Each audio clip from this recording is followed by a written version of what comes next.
जय श्री कृष्ण बच्चों, कक्षा 4 में आपका फिर से स्वागत है। कक्षा 4 में आज हम पाठ संख्या 5 फूल ही फूल के पाठ का आगे का हिस्सा पढ़ेंगे। पाठ में हमने अब तक पढ़ लिया है गुलाब के फूल के बारे में, सूरजमुखी के फूल के बारे में और कमल के फूल के बारे में हमने पढ़ लिया है। तो गुलाब का फूल किस रंग का होता है? गुलाबी रंग का होता है। और गुलाब के फूल से क्या क्या बनता है? गुलाब के फूल से इत्र बनता है और गुलकंद बनता है।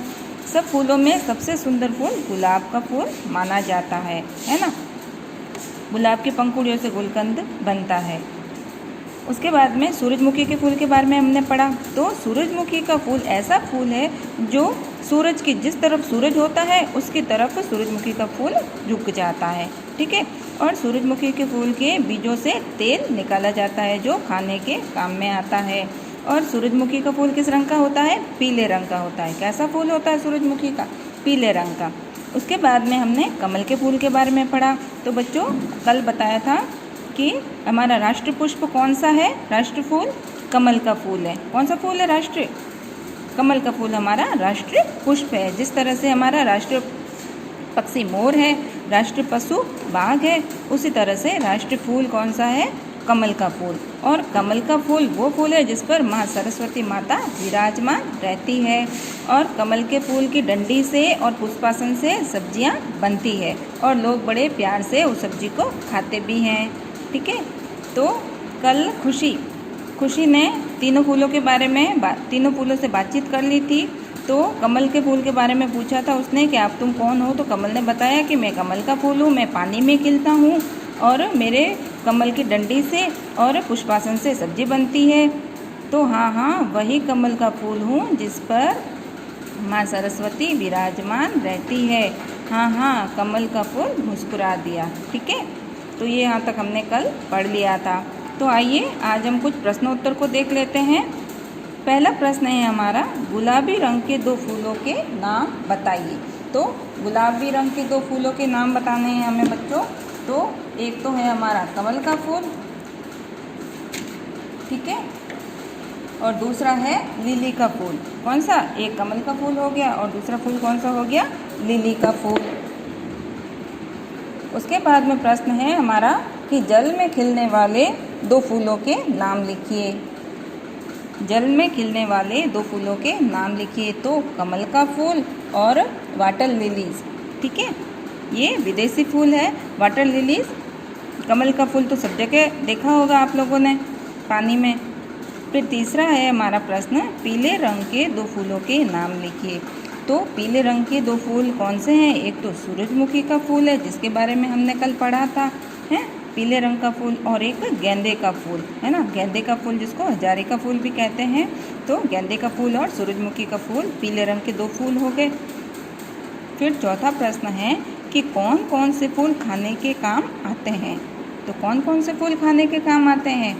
सहजने का फूल। सहजने एक पेड़ होता है जिसके फूलों की सब्जियां बनती है, जिसकी पत्तियां भी काम में आती है और जिसकी जो फलियां लगती हैं उस फलियों की भी सब्जी बनती है। और सहजने का पेड़ सब तरह से पौष्टिक माना जाता है और उसके फूलों की सब्जी भी बहुत पौष्टिक मानी जाती हैं। और कमल के फूल की डंडी से क्या बनता है? सब्जी बनती है ना। और सहजने के फूल की भी सब्जी बनती है। तो ये दोनों फूल, कमल का फूल और सहजने का फूल, खाने के काम में आता है। फिर पांचवा प्रश्न है हमारा कि किन किन फूलों के बीजों से तेल निकलता है। तो सूरजमुखी के फूल से तेल निकलता है और कलोना के फूल से तेल निकलता है, ठीक है बच्चों।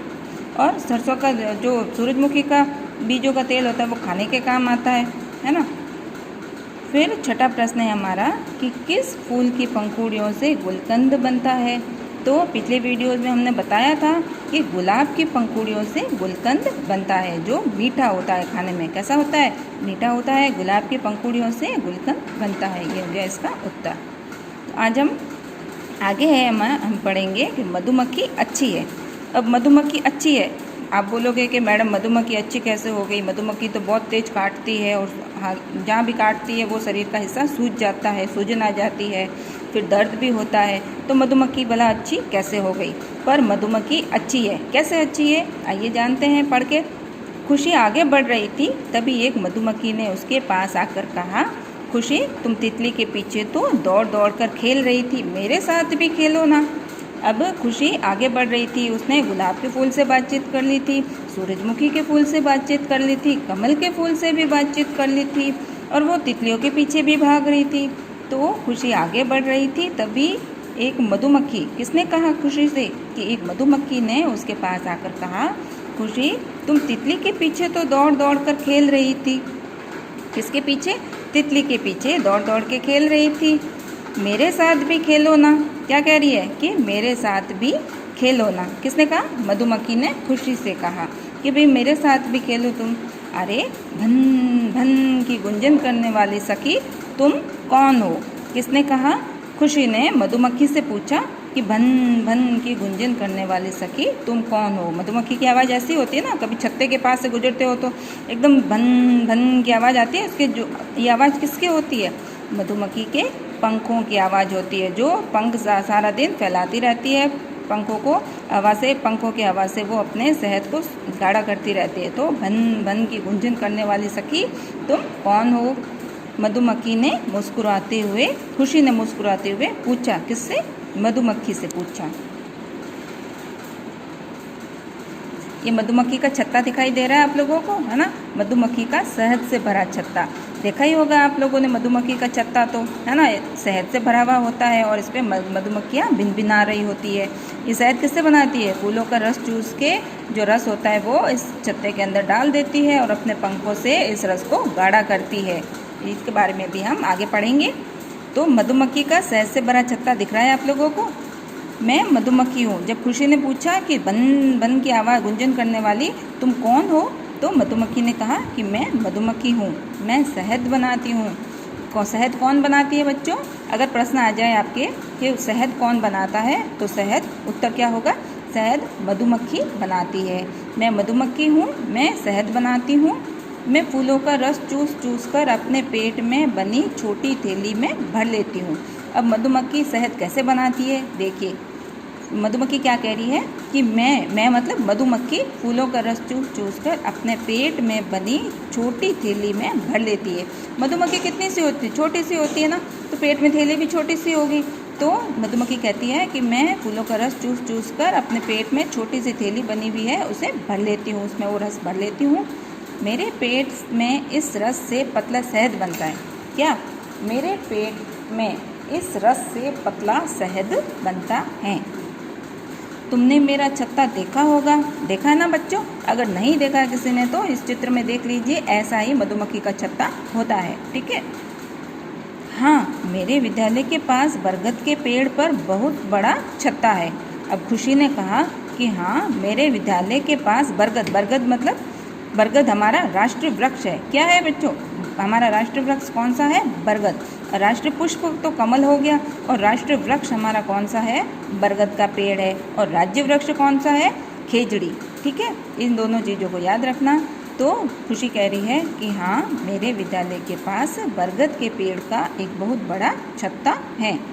मैं और अन्य मधुमक्खियाँ छत्ते में बने खानों में इस पतले शहद को उड़ेल देते हैं। अब मधुमक्खियाँ क्या कह रही है कि मैं और अन्य मधुमक्खियाँ, जो और भी मधुमक्खियाँ होती हैं, वो मधुमक्खियाँ छत्ते में बने खाने। छत्ता कैसा होता है?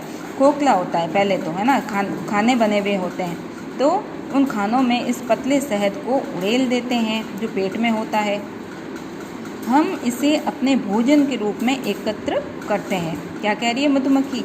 कि हम इसे अपने भोजन के रूप में एकत्र करते हैं। इसे गाढ़ा बनाने के लिए अपने पंखों से हवा करते हैं। किसे गाढ़ा बनाने के लिए? शहद को गाढ़ा बनाने के लिए मधुमक्खियाँ क्या करती है? मधुमक्खी के जो पंख होते हैं उससे वो पंख सारा दिन चलाती रहती है, और जिससे शहद पे हवा लगती रहती है और वो शहद गाढ़ा होता रहता है। तो मधुमक्खी कहती है कि इसे गाढ़ा बनाने के लिए अपने पंखों से हवा करते हैं। हमें सभी खानों में शहद भरने में महीनों लग जाते हैं। जो छोटे छोटे खाने होते हैं शहद के छत्ते के अंदर, मधुमक्खी के छत्ते के अंदर, उसे भरने में मधुमक्खी कह रही है कि हमें महीनों लग जाते हैं, है ना। अरे वाह मधुमक्खी बहन, तुम हमें मीठा शहद देती हो। अब शहद कैसा होता है? मीठा होता है। कभी कभी कहते हैं ना कितनी अच्छी आवाज़ है, कोयल जैसी आवाज़ है या शहद जैसी आवाज़ है, मुंह से शहद टपक रहा है। तो शहद कैसा होता है? मीठा होता है। कैसा होता है बच्चों? शहद मीठा होता है, बहुत ज़्यादा मीठा होता है। तो अरे वाह मधुमक्खी बहन, तुम हमें मीठा शहद देती हो। शहद कौन देता है? शहद कौन बनाता है? तो शहद मधुमक्खी बनाती है। तुम तो बहुत अच्छी हो। तो बच्चों आज हमने मधुमक्खी के बारे में पढ़ा, ठीक है। मधुमक्खी शहद कौन बनाता है? शहद मधुमक्खी बनाती है। शहद कैसे बनाती है? फूलों का रस चूस के अपने पेट में जो थैली होती है उसमें वो रस भर लेती है और उस रस को अपने पेट में थोड़ा गाढ़ा करती है। इस रस को पतला शहद बनाता है, पेट में पतला शहद बनता है और उसके बाद में उस पतले शहद को जो छत्ते के अंदर छोटे छोटे छेद बनाए हुए होते हैं उसमें उड़ेल देती है और उड़ेलने के बाद अपने पंखों से हवा करती है और हवा करने के बाद में वो शहद गाढ़ा हो जाता है, ठीक है। और वही शहद को मधुमक्खियाँ अपने भोजन के रूप में काम में लेती है, ठीक है बच्चों। आगे का पाठ का हिस्सा हम कल के वीडियो में पढ़ेंगे।